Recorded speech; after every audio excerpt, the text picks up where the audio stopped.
Hi, I'm Emma. Welcome to Hidden Finance.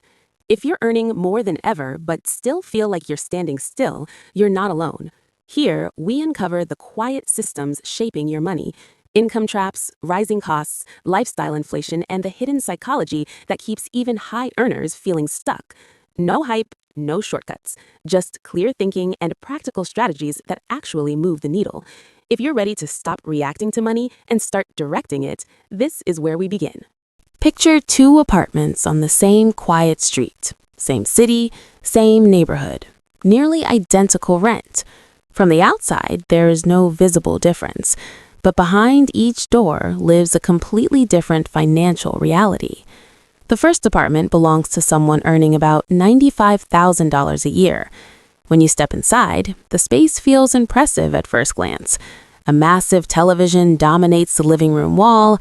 A $4,000 leather sectional stretches across the floor. The kitchen is filled with sleek appliances, some still in their original packaging.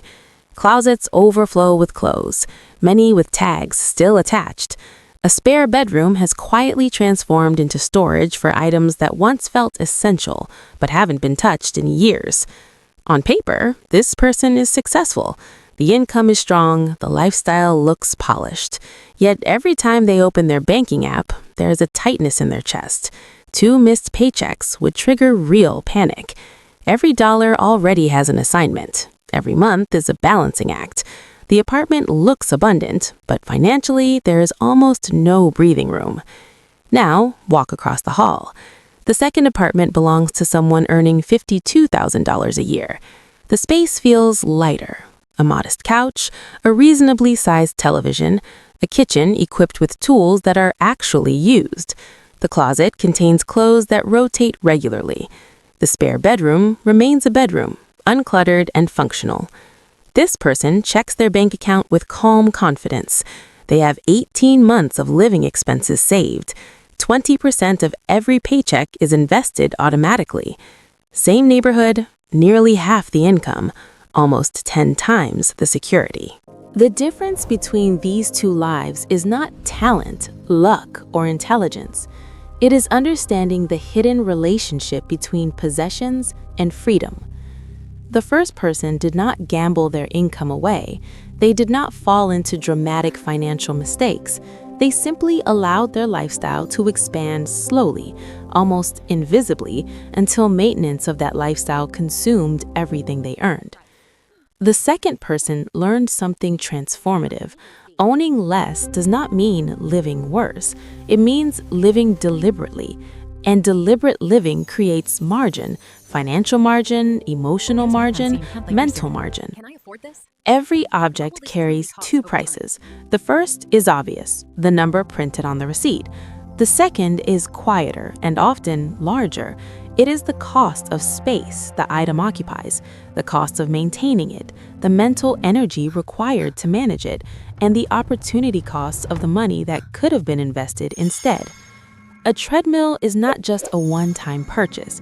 It takes up square footage that could serve another purpose. It demands cleaning. It quietly reminds you of intentions you may not follow through on. Meanwhile, the money spent on it no longer compounds in an investment account. When you begin to see purchases through this expanded lens, something shifts. Impulse slows. Marketing loses its grip. Social comparison weakens. You start asking a different question, not "can I afford this?" but "what will this truly cost me over time?" That question alone can redraw the trajectory of an entire financial life. The shift begins quietly, almost invisibly. In the Comer apartment, every purchase is filtered through a simple but transformative question. How often will this truly be used? Not how often it could be used in an ideal version of life, but how often it realistically will be used in the life that actually unfolds each week. A $250 kitchen gadget feels harmless in the store, but if it comes out of the cabinet 4 times a year, that's more than $60 per use in the first year alone. Suddenly, the excitement dims. On the other hand, a higher quality coat worn almost daily through winter may cost more upfront, yet becomes remarkably inexpensive when spread across years of use. This habit is not about denying comfort. It is about aligning money with reality. The math strips away fantasy. It exposes which purchases are grounded in routine and which are fueled by impulse or imagination. In the first apartment, purchases were rarely examined this way. Income created a sense of permission. If there was room on the credit limit, the decision felt justified. But small, unexamined decisions compound faster than investments ever could. Each object quietly demands space, maintenance, and attention. Over time, the apartment fills not only with belongings, but with financial obligation. In the second apartment, the opposite compounding takes place. Fewer impulse decisions mean more retained capital. More retained capital means stronger savings.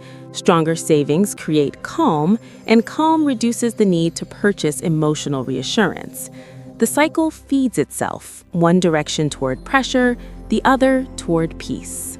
There is another subtle divergence between these two lives: the discipline of refusing upgrades that are not necessary. In the first apartment, nothing is technically broken. The television functions flawlessly, the phone sends messages without issue, the car drives smoothly.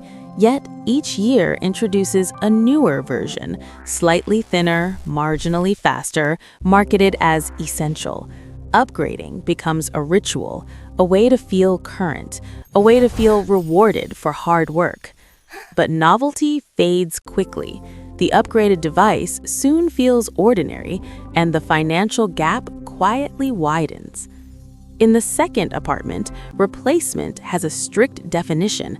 Something must fail at its purpose before it is replaced. Boredom does not qualify. Social comparison does not qualify. Advertising does not qualify. Only genuine malfunction does.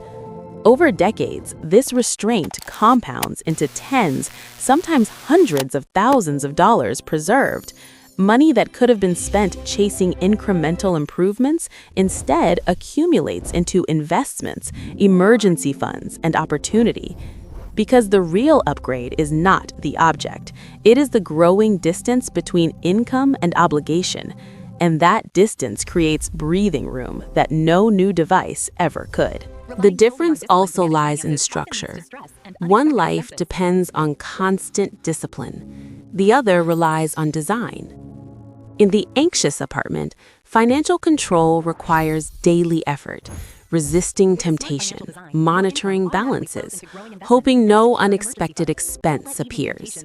Willpower carries the burden, and willpower by nature weakens under stress. In the calmer apartment, saving happens automatically. The moment income arrives, a portion flows directly into investments. Emergency funds are treated like fixed expenses, not leftovers. Only a limited amount remains accessible for discretionary spending. Purchases above a certain threshold require a waiting period, 24 hours, sometimes longer. That pause transforms decisions. Many desires evaporate overnight. What felt urgent in the evening often feels unnecessary by morning. Friction is deliberately added to spending. Shopping apps are deleted. Credit cards are not stored online. Promotional emails are unsubscribed. Meanwhile, investing is effortless. The path of least resistance leads towards saving, not consumption. This shift removes the emotional weight from money management. Instead of constantly fighting temptation, the environment quietly guides behavior. Peace becomes procedural, not accidental. Over time, the most powerful difference begins to appear in a place most people rarely examine: the definition of enough. In the first apartment, enough was never clearly defined. Life simply moved forward. Income increased gradually, and with each increase came new expectations. A slightly larger apartment felt like the logical next step. A newer car felt like a reward for years of work. A more polished lifestyle seemed appropriate for someone who had made progress. None of these choices looked reckless on their own. Each decision felt reasonable, even deserved. But the finish line kept moving. Every improvement quietly reset the baseline. What once felt luxurious slowly became ordinary. The television that once felt enormous suddenly seemed small compared to newer models. The car that once felt exciting eventually blended into everyday traffic. Satisfaction appeared briefly, then faded, replaced by the next upgrade waiting just ahead. Over time, a subtle pattern formed. Income increased, yet financial pressure never truly disappeared. Expenses expanded alongside earnings, leaving little space between what came in and what went out. From the outside, the lifestyle looked successful. Inside, it felt like running on a treadmill, constant motion without real distance gained. In the second apartment, a different decision had been made much earlier. Enough was defined before income had the chance to reshape expectations. Not through strict limitation, but through clarity. A home that feels peaceful rather than impressive. Transportation that is dependable rather than symbolic. Clothing that supports daily life without filling every corner of a closet. Once those standards were established, they remained stable even as income gradually grew. That stability created an important shift.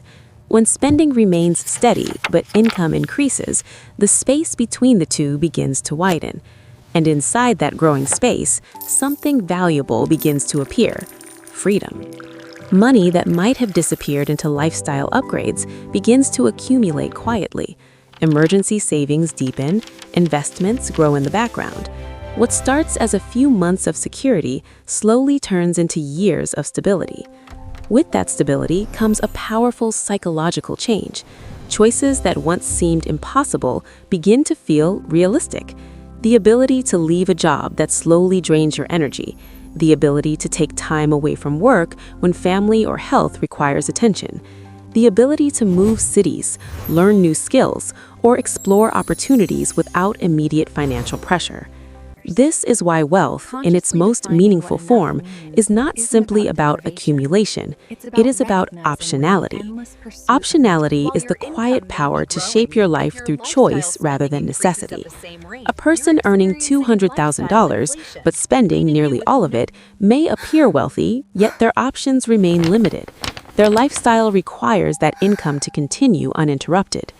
Meanwhile, someone earning much less but living well below their means may hold extraordinary flexibility.